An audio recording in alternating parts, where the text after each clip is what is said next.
So I think what we're going to do is Ken is a busy fella. I'm sure he's got all kinds of closings to work on and stuff like that. So if it's okay with you, Mike, we'll let Ken go first and he can do his little thing. And if anybody has any questions for Ken, please make sure you stick your hand up and let him know. And he can maybe answer the questions after his little spiel. He's going to be talking about adding a name to the contract and maybe assigning the contract in whole. Is that right, Ken? Did I get that correct? You did, except what I thought I'd do, Michael, if it's okay with you guys, is we could do that next Tuesday. But what I thought would be interesting for the realtors is to know what happens to the file when it gets to us and how it gets processed and how it gets from that point to the closing date when you guys get a notice saying that the transaction has completed, the title's changed, and the commission checks are on the way. And the reason I think that's important is because for you guys to understand what happens at the lawyer's office will allow you to maybe handle your file a little bit differently. So just, if I may, we certainly can do the adding the people to the title and the assignments next week, because we have 4 of these to do. But so just in case any of you wondered, like, how do we get a file? How does a file come to be in our office? Well, perhaps one of you may have sent it to us, in which case your conveyancing department will send us a circular with the contract and a copy of the commission breakdown and the completion date. And that's, we'll see a contract at that point. We normally don't get a title from your office. But at that point, we can't open a file for your client. We actually have to get a hold of your client. And I find that nobody puts phone numbers or email addresses on the contract. So we need to then get a hold of you and to get contact information for the client so that we can, in fact, open a file. So if you're going to send us a file, the easiest way to do it, send your client an email, copy it to us, or vice versa. Just say, here's a lawyer who's interested in helping you with your completion. I'm just connecting you, and leave it with us, because we'll get a hold of the client, then contact them by email or phone, and we'll discuss the file with them, give them a fee quote, explain how the process works, and they're free to use us or not. We find 9 times out of 10, if we talk to your client, tell them what we can do, how we can do it, they're happy to deal with us. At that point, though, we now have your client saying, go ahead. We have your contract from your office. So what happens next? Well, we open a file in several different conveyance. Oops, sorry, that's just my cat going by.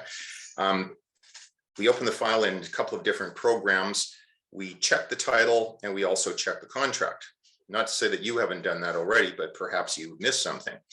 So when we look at the title, we make sure that the proper parties are there, that the people that are signed the contract are on the title, that there are not any strange things like CPLs or Land Spouse Protection Act charges, various things like that, which could cause a problem on the closing. We also have a look at the contract. So we take a pretty good look at the contract. And I mean, just yesterday, we found one where there were 6 subject conditions and 5 of them had been removed, and the subject removal date was last week. So what does that happen? That means there's no contract. The file could collapse. So those are kinds of things we would bring them to your attention right away if we found something like that, either on the title or on the contract that we think you should know about. And of course, we'll notify the client, figure out a way to deal with it. So we've dealt with many thousands of files over the years. Very few things we can't fix, or we can't solve, or we can't negotiate. But obviously, the sooner we get to that, the better. So now we've got the file from your office. We've confirmed with the client. Okay, let's go ahead. We've checked the title. We've checked the contract. What happens next? Well, we have to send out a bunch of materials to your client to get a whole pile of information from them. Nowadays, the government wants more and more information from your clients: social insurance numbers, birthdays, whether they're residents of Canada, where they live, et cetera, et cetera. So these are all things that we gather from your clients. We also then get something from your clients, either their bank or their mortgage broker, giving us the details of who's going to lend the money, because 9 out of 10 files, there's a mortgage involved. So then at some point in time, the mortgage lender will send us the mortgage instructions, and then we will start preparing the documentation. We then create we create a conveyancing package, which we have to send over to the seller's lawyer. The seller then has to get his client in and sign a whole bunch of papers that we have created for them. Then we schedule your client to come in. So right now, 30% of our clients are signing by Zoom, 70% of your clients are signing in person. So because of COVID, we have this option now, which we didn't have before, which is a sign up, just like we're doing now on Zoom. And so some clients prefer that, but most clients still prefer to come in person. We can do Zoom signups anywhere in Canada. If they're previous clients of ours, we can do Zoom signups anywhere in the world. How does a Zoom signup work? So how would we actually do a Zoom signup right now if you guys were signing, any of you right now? Well, we would email you the documents. You have to print them out. Then we would go through them with you, just like we're talking now on the video conference. And then we would watch the client sign the documents. Just so here, tilt your webcam down so we can watch you sign it. Of course, we all checked your ID first. And then when we've gone through that and you've signed all these piles of pieces of paper, you have to scan them all and email them back to us. And then we attach various affidavits and whatnot to make the Law Society and the Land Titles Office happy. So there's a little bit of stuff involved with a Zoom sign up. A lot of times clients just say, well, can I just do this on my phone? Can I just sign with DocuSign or AuthentiSign? No, you can't. So you guys can use DocuSign for signing up for real estate contracts. We can't use that to sign up people on Zoom. So sometimes people say, oh, I'll just, I got my phone here. I got the program on my phone. It doesn't work that way. So it is handy though. Today I've got a Zoom sign up for 7 o'clock tonight. One person's in Toronto, one person's in Alberta, and one person's here. So it can be quite useful from time to time. Otherwise, people come in. They can come into our office downtown. They can come into our office in White Rock. Either one, we have pretty flexible hours. So in comes your client. They spend an hour with us. They sign up all the documents. We get some money from them because there's usually some money left over and above the deposit and the mortgage amount. And then we have to phone the other lawyer usually a few times to get the selling documents back from them. Then we have to put a request into the bank to get mortgage funds. And most of the banks now are on a platform called TELUS Assist, which means it's a special funding platform, which we have to go through. Some other lenders, for those of you who use mortgage brokers as an assistant on your files, they generally have a different set of rules, a different set of lenders that they often use. So sometimes those are a little bit more challenging to close. We get the funds, we register on the completion date, and then we send your office a notice saying everything is closed. Here's the registration numbers, and then your office will notify you saying, guess what, the deal is closed. Generally, we also phone your client on the completion date to let them know, because the one thing clients care about on the completion date is, did it close? If it's a sale, did I get, is my money on the way? If it's a purchase, did my title get transferred? So we always call your clients on the completion date to let them know, and it's generally good news for them. A couple of things that I'll bring to your attention. The reason I sort of mentioned all of this stuff is that a conveyance is sort of a group of people doing a whole bunch of things all at the same time. So sometimes we see clients saying, well, at the last minute, I want to go on holidays. I got a cheap flight somewhere. I want to go somewhere. Can you just move the dates? Just you only remember one thing from today's little meeting: don't move dates. When you have a firm deal, don't change the date. I can tell you 8 out of 10 times that will cause major problems on the file, and it could actually collapse the file. Okay, why? Why is that? What's the big deal? We're going to close next Friday and said we're going to close next Monday. What's the problem? Well, the seller and the buyer, there's no problem for them. may be a problem for the seller's lawyer, it may be a problem for the buyer's lawyer, and it also may be a problem for the lender. Okay, because lenders, you know, they may have 100 or 500 of these files on the go at any given time. The lawyers may have anywhere from 20 to a couple of hundred files on the go at any time. So if you suddenly, let's change all the dates, that means everybody in the process has to change their dates and start shuffling around their priorities. So if you just think of the analogy of, say, going to your dentist's office and saying, well, gee, I'm scheduled tomorrow at 4, but could we just do it at 2 in the morning or 10 at the morning instead of 4? No, because he's probably booked up. So in a way, it's the same idea. When you change the date, you can actually put your client at risk that he could have closed next Friday, but now his lender didn't get us the money on Monday and we can't close on Monday. Now we're asking for an extension on Monday afternoon. So one thing we found, and you guys might experience this in your real estate practice, everybody is kind of anxious and on edge these days. Like, people are not good natured, they're not, you know, sort of easygoing, they're pretty stressed. And we find that in real estate as well, dealing with lenders, dealing with banks, dealing with all sorts of people out there. Everybody is pretty stressed out. Maybe it's COVID related, maybe it's just people are busier, I don't know. But because of that, people are not as reasonable perhaps as what they might have been in normal times. So when you put your client in a position that they can't close now because of an extension, or not using an extension, an abridgment of the time, it doesn't mean the other side's going to be agreeable and say, guess what, that's okay, let's do it Tuesday instead of Monday. They may say no. And if they say no, your client's in breach of contract, the deal's collapsed, and everybody's going to get sued.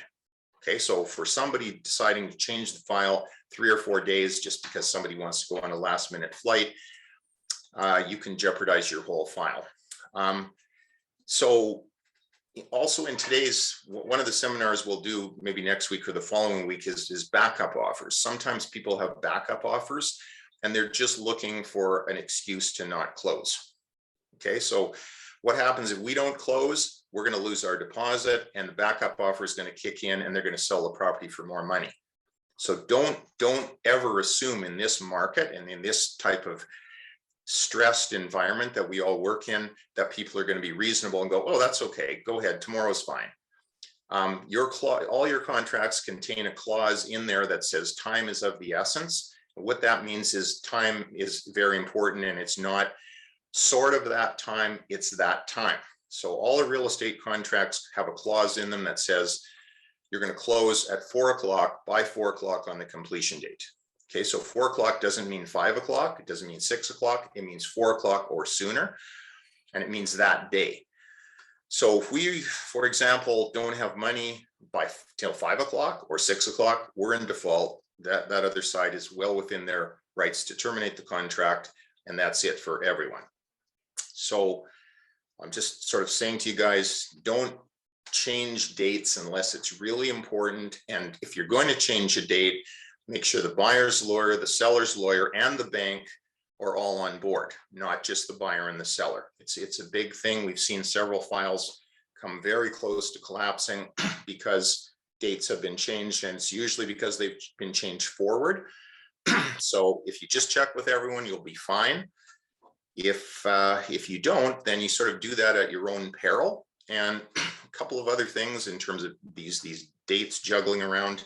Same day completions. If you guys are doing a sale and a purchase for your client, for Pete's sakes, do not do it on the same day. Okay, have we done it before? Yes, we've probably done 40 or 50 of them, maybe more over the years, but it's rolling the dice. Okay, so just in case you guys don't know, again, part of what the lawyers are doing between each other, when you buy a property, is it your responsibility to pay the seller's lawyer on the closing date, or is it the seller's lawyer's responsibility to pick up the money? Does anybody know?